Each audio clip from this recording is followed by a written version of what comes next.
Friends, welcome to my channel learn with Keeru. आज हम हमारे नेक्स्ट पार्ट में पढ़ेंगे बीपीआर की एप्लीकेशंस वगैरह, इसकी एडवांटेजेस वगैरह और इसकी मेथडोलॉजीज। तो देखो, एप्लीकेशन क्या है बीपीआर की कि मतलब ये कहाँ पे यूज़ होता है और इसमें ट्रेनिंग रिक्वायरमेंट्स वगैरह। तो देखो, जो बीपीआर है ना, वो सिर्फ उन जो ऑर्गेनाइजेशन जो फर्म्स मैन्युफैक्चरिंग करती हैं उनके लिए एप्लीकेबल नहीं है, बल्कि ये उन सभी बिजनेस के लिए एप्लीकेबल है जहाँ पे दो या दो से ज़्यादा प्रोसेसेस वगैरह का यूज़ किया जाता है। एक टाइप से कहें तो ये रीशेप करता है हमारे सिस्टम को, उसको दोबारा से सोचता है, रीडिजाइन करता है। ठीक है, तो कहता है कि जो री इंजीनियरिंग प्रोसेस है ना, प्रोडक्ट मार्केटिंग का, वो डिज़ाइन का, मॉडल का, मैन्युफैक्चरिंग का, फाइनेंस का और प्रोक्यूरमेंट ऑफ मटेरियल का, ये सारा किसके अंतर्गत आ जाता है? हमारे इस प्रोसेस के अंतर्गत। Beside the service from supplier, supplier से सर्विस के अलावा, वेंडर से सर्विस के अलावा जो भी प्रॉपर्टीज़ वगैरह होती है वो सब कुछ इंक्लूड की जाती हैं। जो ट्रेनिंग है ना इम्प्लीमेंट करने के लिए बीपीआर सिस्टम को, उसको 3 ग्रुप में बांटा गया है कि भाई ट्रेनिंग जो चाहिए वो 3 ग्रुप में। पहला अवेयरनेस वर्कशॉप, दूसरा strategy presentation seminar information technology, और थर्ड है चेंज मैनेजमेंट वर्कशॉप। ठीक है, अब बात आती है कि जो बीपीआर है वो टीक्यूएम मतलब टोटल क्वालिटी मैनेजमेंट, ये एक दूसरे से कैसे अलग है। तो जो टोटल क्वालिटी मैनेजमेंट है, देखो इसके नाम से पता चल रहा है क्वालिटी मतलब जो क्वालिटी पर फोकस करके चलता है, जिसका मेन एम है क्वालिटी को इंप्रूव करना, कस्टमर को सेटिस्फाई करना। तो total quality management is total quality management, इसकी फुल फॉर्म है। ये क्या होता है? एक बॉटम अप प्रोसेस होता है मैनेजरियल ऑर्गेनाइजेशन का। ठीक है, however it may be initiated by that, ये टॉप लेवल मैनेजरियल एग्जीक्यूटिव के द्वारा लागू किया, इनिशिएट किया जाता है। Still it is a top down process, क्योंकि ये टॉप से डाउन की तरफ चलता है। जो टीक्यूएम है ना, उसमें हर एफर्ट्स किए जाते हैं ताकि क्वालिटी वगैरह को मेंटेन किए जाए प्रोडक्शन प्रोसेस की। ठीक है, वैन इंप्रूवमेंट इज रिक्वायर्ड, जब भी बदलाव वगैरह की उसमें चेंजमेंट करने की जरूरत होती है तो हर पॉसिबल इंप्रूवमेंट भी किया जाता है। ठीक है, ये किसके अकॉर्डिंग किया जाता है? जो भी कस्टमर वगैरह होते हैं उनके नीड्स और डिजायर्स के अकॉर्डिंग, और जो चेंजेस किए जाते हैं ताकि इंप्रूवमेंट वगैरह किया जाए उनके नेचर्स में। जबकि जो बीपीआर है वो वाइड और ओरिजिनल चेंज होता है हमारे स्ट्रक्चर में, प्रोसेस में। ठीक है, अब बात आती है कि जो बीपीआर है उसकी क्या क्या एडवांटेजेस है, मतलब इसके क्या क्या फ़ायदे हैं, क्या क्या इंपॉर्टेंस है इसकी। तो देखो, मेन फोकस तो इसका वही है कस्टमर को सेटिस्फाई करने पर, मार्केट डोमिनेंस पर, प्रॉफिट को बढ़ाने पर, ह्यूमन टैलेंट को यूटिलाइज करने पर, ऑप्टिमाइज करने पर। ठीक है, तो देखो वही है, प्रॉफिटेबिलिटी को बढ़ाता है मतलब रेवेन्यू को बढ़ाता है, कस्टमर को सेटिस्फाई करता है, कॉस्ट वगैरह को रिड्यूस करता है, लेबर टर्नओवर में कमी करता है, मटेरियल टर्नओवर रेशियो को बढ़ाता है, और जो कॉस्ट ऑफ मटेरियल है उसको कम करता है। जो वेस्टेज है वर्किंग कैपिटल की उसको चेक करता है, और जो रिक्वायरमेंट है वर्किंग कैपिटल की उसको भी कम करके चलता है। हाई क्वालिटी, लोअर कॉस्ट और सेव करता है हमारे टाइम को, और जो परफॉर्मेंस वगैरह है उसमें इंप्रूवमेंट करके चलता है। लीड टाइम भी कम होता है। लीड टाइम क्या होता है अगर हमसे कोई पूछ ले तो देखो, लीड टाइम क्या होता है? लीड टाइम होता है जब आपने अपने प्रोसेस को स्टार्ट किया, प्रोडक्शन प्रोसेस को, जब वो खत्म हो गया तो उसके बीच का जो टाइम पीरियड होता है वो लीड टाइम कहलाता है। लीड टाइम कम होता है, आइडल टाइम में भी कमी आती है। आइडल टाइम मतलब जो कोई भी प्रोडक्शन ना हो रहा हो, ऐसे ही जो टाइम होता है। ठीक है, प्रोडक्टिविटी बढ़ती है, अच्छा कोऑर्डिनेशन एस्टैब्लिश होता है, जो भी स्ट्रेटजीज होते हैं, प्लान होते हैं, बिजनेस ऑपरेशंस होते हैं, इफिशियंसी आती है, जो भी प्रोसेस होता है, और जो एडमिनिस्ट्रेटिव कॉस्ट है उसमें भी कमी आती है। अब बात आती है कि बीपीआर मेथडोलॉजीज क्या है, मतलब किस किस प्रकार के मेथड्स का यूज़ किया जाता है बीपीआर के अंतर्गत। तो देखो, अलग अलग पर्सनस ने अपने अपने व्यू पॉइंट दिए हैं जिनके बारे में हम पढ़ेंगे। तो इनके जो मेथड्स हैं उनको 4 पार्ट्स में बांटा गया है। Hammer Champy methodology, Davenport methodology, the Manganelli Klein methodology और कोडक मेथडोलॉजी। तो पहली मेथडोलॉजी है हमारी हैमर चैम्पी मेथडोलॉजी। ठीक है, तो देखो इसमें पहली स्टेप इसने बताई थी कि हमें ना बिजनेस री इंजीनियरिंग को इंट्रोड्यूस करना है, फिर बिजनेस प्रोसेस को आइडेंटिफाई करना है, फिर जो बिजनेस प्रोसेस आइडेंटिफाई किया तो उसमें से सिलेक्ट करना है, फिर इसको अंडरस्टैंड करना है, फिर इसको दोबारा से रीडिजाइन किया गया अगर कुछ भी हमें चेंजमेंट की ज़रूरत पड़े, और लास्ट में जाके इसको इम्प्लीमेंट कर देना। मतलब इम्प्लीमेंटेशन स्टेज बहुत ज़्यादा जरूरी होता है। देखो क्या दे रखा है, जो सीईओ होता है ना कंपनी का, वो इनिशिएट करता है, मतलब वो इसको स्टार्ट करता है प्रोजेक्ट के ऊपर, रीड मतलब इंट्रोड्यूस करता है। ये इंट्रोड्यूस करता है जो भी पोजीशन है बिजनेस की उसको ब्रीफ में, ये इंट्रोड्यूस करता है हर एम्प्लॉयज का क्या विजन है कंपनी में। फिर कहता है कि ये आइडेंटिफाई करता है बिजनेस प्रोसेस को, कहता है कि इस स्टेप पे वो ना ये बताता है कि कैसे हर एक्टिविटी को करना है कंपनी के अंतर्गत, यहाँ की बाहर भी, क्योंकि ये जो भी एक्टिविटीज़ होती हैं वो एक दूसरे के ऊपर इफेक्ट डालती हैं। इसके लिए वो ना ग्राफिकली एक्सप्लेन करता है कैसे काम होगा। थर्ड आता है selection of business process. Third step में जितनी भी एक्टिविटीज़ वगैरह थी उनको आइडेंटिफाई कर लिया, अब अप्लाई कर दिया जाता है री इंजीनियरिंग को। और the high increase in their value is available to company customer. इससे क्या हो जाता है कि वैल्यू इंक्रीज हो जाती है। इसका मतलब ये होता है कि उस प्रोसेस को सिलेक्ट किया जाता है जो अप्लाई करना ईजी होता है। एक टाइप से कहें तो भाई हमने प्रोसेसेस को आइडेंटिफाई किया, फिर वहाँ पे री इंजीनियरिंग को अप्लाई किया, और जहाँ पे री इंजीनियरिंग ईजी है उसको सिलेक्ट कर लिया जाता है। फिर बात आती है अंडरस्टैंड करना सिलेक्टेड बिजनेस प्रोसेस को। इसका मतलब ये होता है कि जो भी प्रोसीजर है ना उसको सिलेक्ट किया, वाइडली एनालाइज वगैरह किया, और मेन फोकस इसका होता है कॉन्सेंट्रेट करना जो भी एग्जिस्टिंग परफॉर्मेंस है उस प्रोसेस की और उसके फ्यूचर को एक्सपेक्ट करना।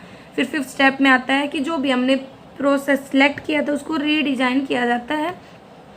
5th स्टेप पे किसके द्वारा फाउंड की गई थी? हैमर एंड चैम्पी के द्वारा। मोस्ट क्रिएटिव स्टेप थी इसमें ना, रीथिंक किया गया जो सिलेक्टेड प्रोसेस को उसके ऊपर दोबारा से और अटेम्प्ट की गई ताकि रीडिज़ाइन किया जा सके। और जो भी कैसे किया गया ये भाई जो इमेजिनेशन पावर है उसका यूज करके कि भाई हम दोबारा से उसको रीडिज़ाइन करते हैं, रीथिंक करते हैं, रीअसेस करते हैं कि जो भी कमियां वगैरह उनको दूर करते हैं और जो भी हमारे रिक्वायरमेंट्स उसके अकॉर्डिंग उसको बनाते हैं। फिर इम्प्लीमेंटेशन तो कहते हैं ये लास्ट फेज होती है। कहता है कि हैमर एंड चैम्पी अगर ये ऊपर वाले स्टेप्स को हम अच्छे से करते हैं तो हमारा जो भी री इंजीनियरिंग है वो सक्सेसफुल हो जाता है। तो मेन कहता है कि जो ऑल अबव 5 स्टेप होते हैं उनको एग्जीक्यूट करना प्रॉपरली जरूरी होता है। अगर इनको प्रॉपरली हमने एग्जीक्यूट कर लिया तो कोई प्रॉब्लम नहीं आएगी इम्प्लीमेंटेशन फेज में। तो ये हमारा हैमर एंड चैम्पी का था। नेक्स्ट मेथड है हमारा डेवोनपोर्ट मेथोडोलॉजी। तो इसमें सबसे पहले इसने बताया था 6 स्टेप दिए थे, विजनरी एंड गोल सेटिंग। तो फर्स्ट स्टेप था जितनी भी एक्टिविटीज़ वगैरह थी, company vision and the objective of the process are concentrated. किस पर कॉन्सेंट्रेट किया गया, किस पर फोकस किया गया?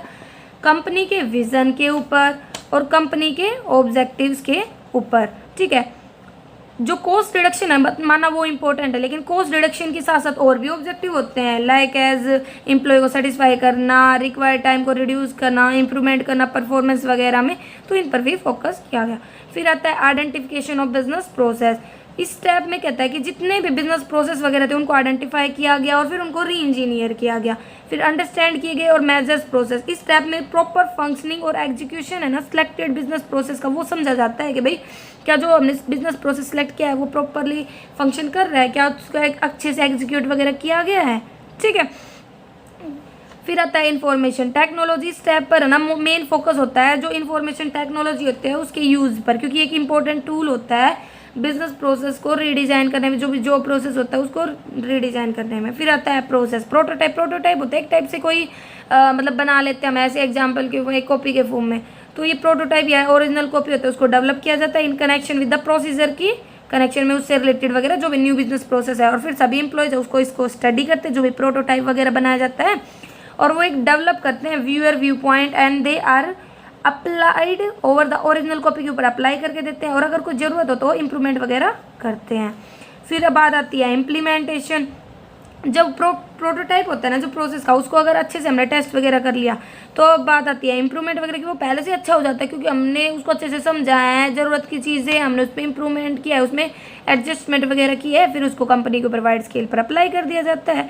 तो ये इंपॉर्टेंट स्टेप होती है टोटल एफर्ट्स की अगर सक्सेस देखनी है तो ये फाइनल स्टेप है जो ज़रूरी होता है। और इसमें ना जितना टाइम हमें ऊपर की 5 स्टेप में लगा है उससे डबल टाइम इसमें लगता है, ट्वाइस द टाइम इसमें इन्वॉल्व होता है। फिर बात आती है मैगेनली एंड केलिम मेथोडोलॉजी। तो प्रोनाउंसिएशन अलग हो सकता है। ठीक है, तो देखो पहला इसमें प्रिपरेशन होता है। पहली स्टेप है जितने भी पर्सन है उन्हें बोला जाता है क्लियरली अपने अपने ऑब्जेक्टिव को एक्सप्लेन करो। भाई जो भी तुम डायरेक्टली कनेक्ट कर रहे हो प्रोजेक्ट के साथ, जो भी तुम चाह रहे हो तो तुम अचीव करना चाह रहे हो इस प्रोजेक्ट से। ठीक है, उन्हें बोला जाता है कि री इंजीनियरिंग प्रोजेक्ट वगैरह को तैयार कर। दूसरा आता है आइडेंटिफाई करना। ये जो स्टेप्स होती है डिफाइन करती है कस्टमर ओरिएंटेड प्रोसेस मॉडल को। जितने भी के बिजनेस प्रोसेसेस होते हैं उनको सिलेक्ट किया जाता है और रीडिजाइन किया जाता है। विजन।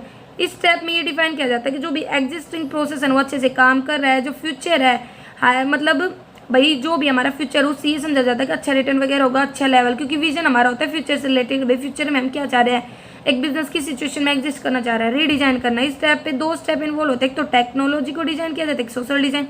टेक्नोलॉजिकल डिजाइन में क्या होता है कि सपोर्ट करना जो भी न्यू प्रोसेस इंफॉर्मेशन टेक्नोलॉजी है वो। और सोशल में आते हैं कि न्यू वर्क इन्वायरमेंट को डेवलप करना एम्प्लॉयज़ के लिए।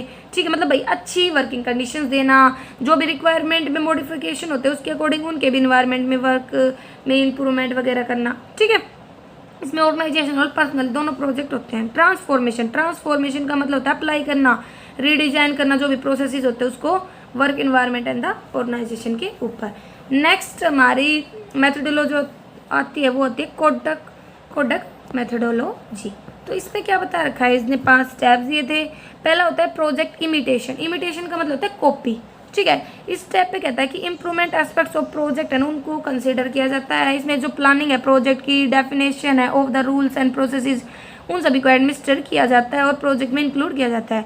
प्रोसेस अंडरटेकिंग कहता है इस स्टेप के अंतर्गत जो फॉर्मेशन है ना प्रोजेक्ट टीम को की, preparation of the project design, preparation of the detailed process model, ये सब इंक्लूड किए जाते हैं ऑर्गेनाइजेशन के द्वारा।